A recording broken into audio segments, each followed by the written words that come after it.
works from New Coy to Delaware in 1985. Everywhere, harness horses were going faster, earning more, and rewriting the record books again and again. 1985 marked the emergence of a super horse, a top trotter, and a $10 million man. We saw the fastest races ever on both the trot and pace, but we didn't see the showdown we all hoped would end the year with a bang. More than ever, it seemed, Horse of the Year honors in most every division went down to the wire, and we'll salute the top vote getters in all of the divisions. So sit back as we light the fuse and the stars of '85 explode with some of the most exciting harness racing action seen in years.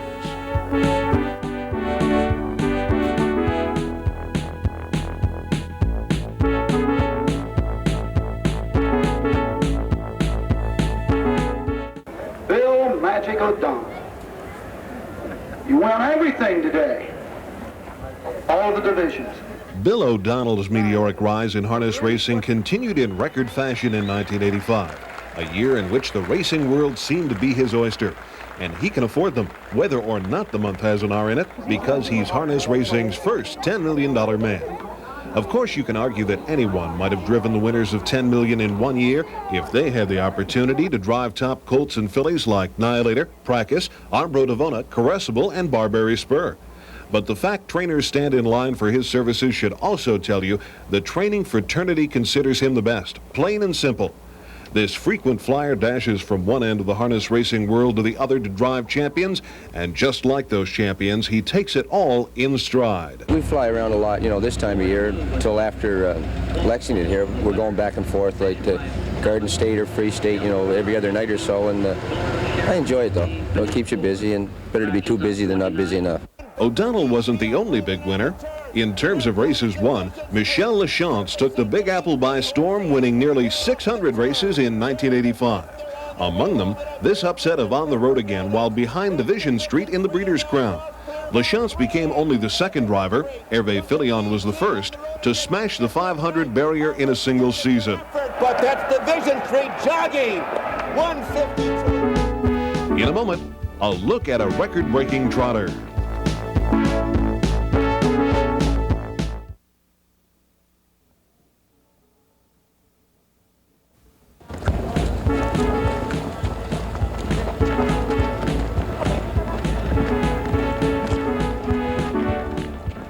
Over the 145 years during which records have been kept for trotters, none has ever gone faster than Prakas, runaway winner in the voting as top 3-year-old colt trotter and as Trotter of the Year. Prakas began to show his championship form during July, winning 3 straight to make him the hot horse heading into the $1.2 million Hamiltonian. There were others, though, in the field who seemed poised to give Prakas all he wanted. Mark 6, the winner of the Yonkers Trot, who beat the favorite in the Canadian Trotting Derby, and Master Willie, winner of 5 straight stakes to start his campaign, were 2 with the kind of credentials that help win classics. Chip to the outside. And upsets seemed to be the order of the day when veteran Howard Beisinger drove Torway to victory in the first division. Mark 6 is out after him now. On the far outside, it's Workaholic closing in. For the final 1/8 of a mile, it's Mark 6 on the outside, taking the lead. Master Willie trying to stay with him. Workaholic right there, third. Torway trying to move through in between horses. Mark 6. Here comes Torway with the late move. Howard Beisinger and Torway have won it and upset in the first division of the first heat. In the second division, however, there were no upsets as Prakas continued his winning ways. At the top of the stretch, it's Prakas leading the way. And Flackbait right there second. On the outside, Ron B. Hanover is third. They're in the final 1/8, and Prakas is moving smoothly with a 2.5 length lead as they come to the final 16th. Bill O'Donnell just a tap or two from the whip, and it's going to be Prakas. He's going to win this easily. Prakas's win was only 1/5 of a second off the Hamiltonian record, a mark that would last only long enough for the field to cool out between heats. Ron B. Hanover is trying to stay with them, but Prakas is turning it on. Prakas pouring it on inside the final eighth. Bill O'Donnell goes to the whip. Prakas leads by 2.5 lengths. Ron B. Hanover takes to the inside. Flackbait is third. Pigbar is fourth. Coming to the finish. Prakas is drifting out, but he's going to win it. Prakas is going to win the 1985 Hambletonian, and he has done it in record time. To his Hambletonian win, in a stakes record 154 3/5, Prakas would add the World Trotting Derby and the Breeders' Crown. In winning the Derby at DuQuoin, his 153 2/5 victory was the fastest mile ever by a trotter. His $1.6 million in winnings was also a single season best on the trotting gate. Per Eriksson, at 24, the youngest ever to train a Hambo winner, wasn't even sure about what changed Prakas from an early season also-ran into a mid-year world champion. Oh, he need maybe a couple of races to get tight to start with in the early this year, and after that, I don't know, he was so good, so nobody can touch him. Among distaff trotters, the 3-year-old that stood out from the others was Armbro Devona, world record holder on a 5/8 and half-mile track, who won 10 of 21 races in 1985, among them the Breeders' Crown, and a division of the Kentucky Futurity, final leg of the trotting Triple Crown. Those trotters turn for home, and on the outside, another miracle. On the inside, Mark 6. Here comes the filly, middle of the racetrack. Armbro Devona trotting fast. Here comes Armbro Devona, trotting a storm on the outside, and Armbro Devona gets past him. The filly has taken command up on the outside. Armbro Devona is going to win the first elimination. Another headline-making miss was Steinem, who waged a 2-year battle with arch-rival Amneris, and in the process became the richest of her sex, trotter or pacer, of all time. Amneris is the leader. Steinem from the outside, Forever Sparkle. Then it's Breeze Break coming down the stretch toward the finish. Amneris from the inside, Steinem from the outside. Amneris and Steinem close finish, and here they are. Steinem not only got revenge in winning the Breeders' Crown, but also in the Horse of the Year balloting, where she reversed the order of finish against Amneris from 1 year earlier. Steinem's career bankroll of $1.35 million confirmed her title of 3-year-old Pacing Filly of the Year. Already, Follow My Star has earned more than Steinem had at age 2, banking over $817,000 by winning 13 of 14 freshman starts.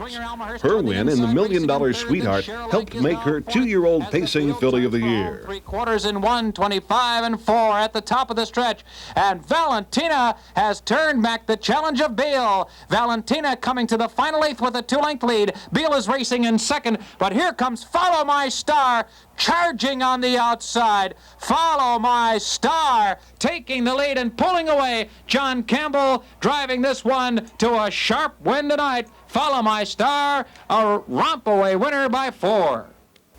Another $1 million race winner, Barbary Spur, was voted top 2-year-old pacing colt, with many of his votes coming after this 154-1 win in the richest harness race of the year, the $1.35 million Governor's Cup at Garden State. They're coming for home in the Governor's Cup final, and that's LeChancelo Bell now leading them into the stretch. LeChancelo Bell has a length and a half. Here comes Tucson Hanover in the middle of the track. It's Barbary Spur. Barbary Spur now sweeps into the lead. Barbary Spur starts to pull away for William O'Donnell in hot pursuit. Towner's big guy on the inside, Souffle, but it's Barbary Spur winning the Governor's Cup final. Express Ride confirmed his title as top 2-year-old trotting colt with a narrow win in the Breeders' Crown, threading through heavy traffic. Royal Prestige leads away. Express Ride on the outside. Along the rail, Farm King coming for the payoff. Royal Prestige is off stride. Farm King now has the lead. Back on the outside, Express Ride. It's Express Ride on the outside. Farm King second. Express Ride wins the Breeders' Crown. Bright Light Lobel, winner of the richest trotting race for freshman fillies, the Mary Annabelle, took honors in her division while winning 10 of 16 and over $500,000. 3/4, 1, 28-2, and they're in the stretch. From between horses, Sassy Gesture up on the outside, Bright Light Lobel. And Bright Light Lobel now takes over command and begins to draw clear. It's all Bright Light Lobel winning it easily. Wendy's Joker for second. Bright Light Lobel in front. Here's the time, 1:57.3, a new track record. In a moment, a look at an instant replay in Horse of the Year voting.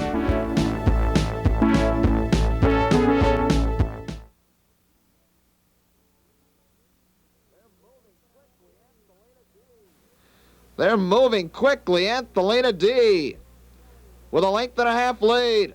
And now Smooth Millie will swing to the outside to challenge. In 1985, Green with Envy picked up right where she left off a year ago and was again voted best among older pacing mares. One of her 11 wins was a smashing effort at the Meadowlands, in which she took her personal record of 153-4. As they turn home, Anthelina D on the inside, Smooth Millie on the outside, and their heads apart. Another length back to Green with Envy, looking for Racing Room Special Chemistry, and a 1.5 lengths back to D.I. Ruthie Deer.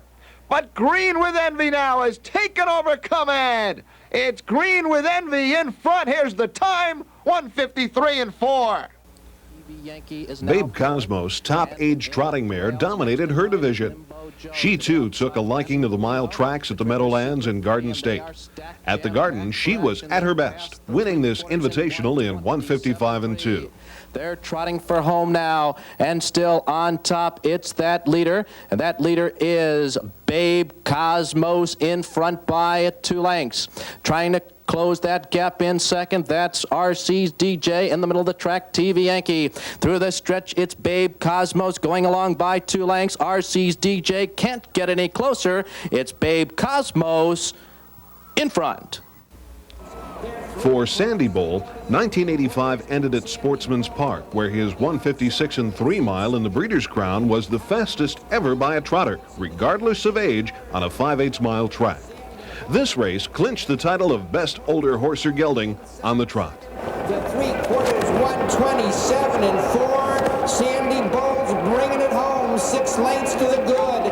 Racing in second is Babe Cosmos. In the final 1/8 of a mile, it's Sandy Bowl opening up an 8-length lead. Babe Cosmos trotting second. Racing in third is Crowning Point on the front end. The leader by 6 lengths is Sandy Bowl. Sandy Bowl wins it. For a few short days in November, On the Road Again held the title as the richest harness horse of all time. He soon lost that distinction to Nihilator, but never lost the respect of legions of harness racing fans. All year long, Road, as he's known for short, faced the best older pacers and beat them, and beat them, and beat them 22 times in 30 tries. His $2.8 million bankroll is only one measure of his greatness. He outpolled all the others in his division in the balloting and might have easily been voted overall Horse of the Year in any other season. Among the highlights of his rugged campaign was his sweep of the World Cup Pacing Series at the Meadowlands. The second leg raced at 1.5 miles in June. It was the perfect demonstration of his greatness. The mile went in 1:56.2, but there's a half mile to go. And On the Road Again is the leader, and Guts is right at his heels in second. And there goes Gold now, and he's sweeping 3 wide in a dramatic charge after On the Road Again. They're midway round the final turn.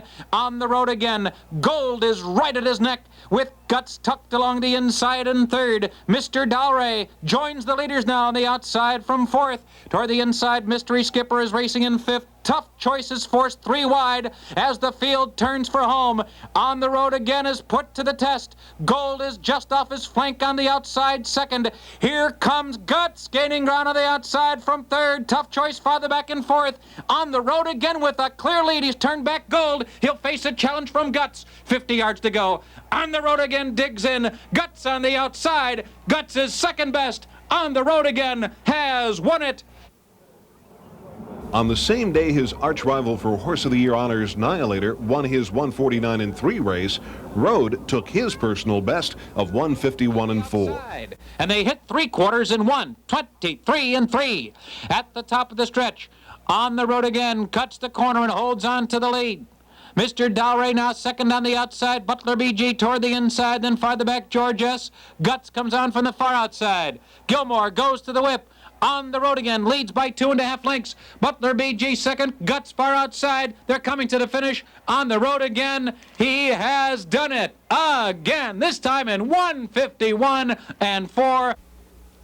As you might expect, Buddy Gilmore, Rhodes' regular chauffeur, raved about it. The only thing he don't do is talk back. He knows everything else, and he does about everything we ask of him, whether it's around the barn or... And he's got his own personality. If he don't get his carrots just the right time or something like that, he gets a little mad, and he lets you know. Despite faltering in the Breeders' Crown, Rhodes was every inch a champion. But a confrontation between Rhodes and Nihilator, which racing fans had been clamoring for all year, never came about. What might have happened in that one will be fuel for hot stove leagues for years to come. On the road again, like Nihilator, went to stud at the end of '85, and their battle will be fought by their sons and daughters beginning in 1989. In any other year, a colt like Falcon Sealster might also win Horse of the Year honors hands down, but the son of Warm Breeze, due to a mix-up, was not eligible to any of the rich 3-year-old events. But despite that handicap, he did go on to win 24 of 31 starts and over $800,000. And he electrified a Delaware, Ohio crowd of over 47,000 by shattering the world record on a half-mile track. What's the 3/4 gonna be? 1:22 and 4. And Falcon Sealster opens up for Tom Harmer. If you've never been on your feet, you better get up now. It's Falcon Sealster opening up now by 15 lengths, 17, 19. Falcon Sealster and Tom Harmer coming home. Look at the time there. 1:51. Falcon Sealster's big win put the pressure on another 3-year-old set to make his debut on a half-mile track later in the same program. Nihilator, master of the mile tracks, but untried on the twice-arounds. In a moment, we'll look at the fastest harness racehorse of all time.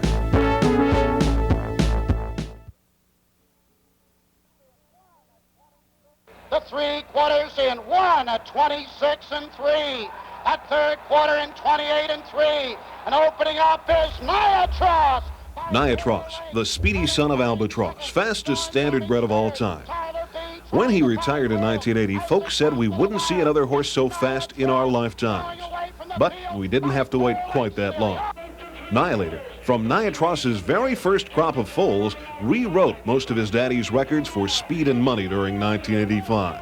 In their careers, these father and son speedsters posted amazingly similar marks. Nihilator won 37 of 39 and $2.02 million, and of course, paced a dramatic mile of 1:49 and 1 at Lexington's Red Mile in October of 1980.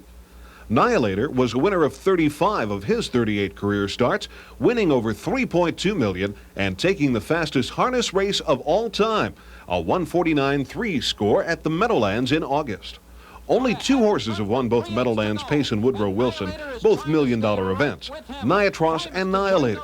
And Nihilator's win in the 1985 Meadowlands Pace was the fastest harness race ever under the lights, stopping the timer in 1:50 and 3. So it's Nihilator and Anxious Robbie, and Nihilator reclaims the lead at the top of the stretch. He hit 3/4 in 1:23 and 3, and Nihilator's going to work. He's pouring it on. He's opened up a 4-length lead, and there's an 1/8 of a mile to come. Anxious Robbie has dropped out of it now. Chairman of the board toward the inside, and Primus on the outside. A 1/16 to go. Nihilator, what a powerhouse. He's in full stride. Here's Nihilator. Bill O'Donnell urging him to a sensational mile.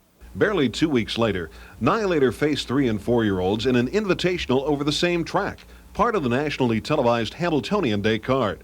Over 37,000 saw the fastest race mile of all time, a sparkling 1:49 and 3. Nihilator taking charge, a dramatic rush to the lead. Falcon Sealster comes off the rail. The first quarter, 26 and 2. Here's the half mile, 53 and 4/5 seconds. He's ahead of Nihilator's pace. His half mile was 54 and 3. And the field moves into the far turn. Nihilator and Bill O'Donnell at the lines. They're in front by 2 lengths. Falcon Sealster is second. The others are far behind. It's almost 10 lengths back to Stonebridge Skipper Racing in third. Less than 3/8 of a mile to go. Nihilator looking for the world record. Falcon Sealster in close pursuit. 7 lengths now back to the rest. The 3/4 mark. 1:21 and 2/5 seconds. The field turns for home. Nihilator with long and powerful strides, and Bill O'Donnell urging him on. They're after the world record. Falcon Silster is racing in second. They're coming to the final 16th. It's only Nihilator against the clock. Falcon Silster in pursuit. They're coming to the finish. O'Donnell going to work. Here's Nihilator. Here's the final time.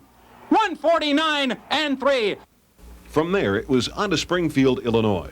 The big mile track had seen the fastest miles in the history of the sport 1 year ago, and Nihilator's 1:49 and 1 mark seemed sure to fall. But the only thing that fell was rain. 2 days of it that robbed Nihilator of his first attempt to better his sire. The next stop would be DuQuoin, but an attempt there fell short. And after a win in the Dancer Memorial at Garden State, a last-minute decision sent Nihilator to Delaware, Ohio for the Little Brown Jug. Nihilator had passed the Messenger and Kane first 2 legs of the Triple Crown, giving fuel to his critics, who said he couldn't handle the 4 sharp turns of a half-mile track, something a good horse had to do in order to be called great.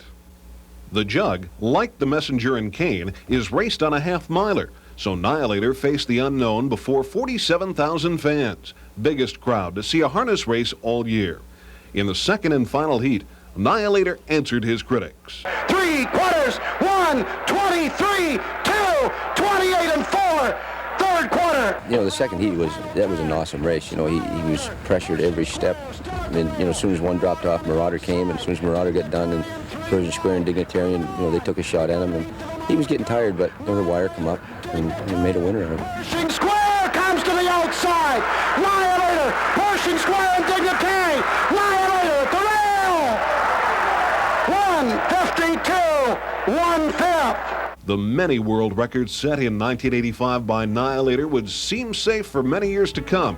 But then again, that's what we said when Nihilator hung up his tack and retired from the racing wars. The sons and daughters of Nihilator will make their racing debuts in 1989. It's just a hunch, but I'm pretty certain we'll be telling you of their exploits when we join you for our presentation, The Stars of '89. Until then, stay tuned.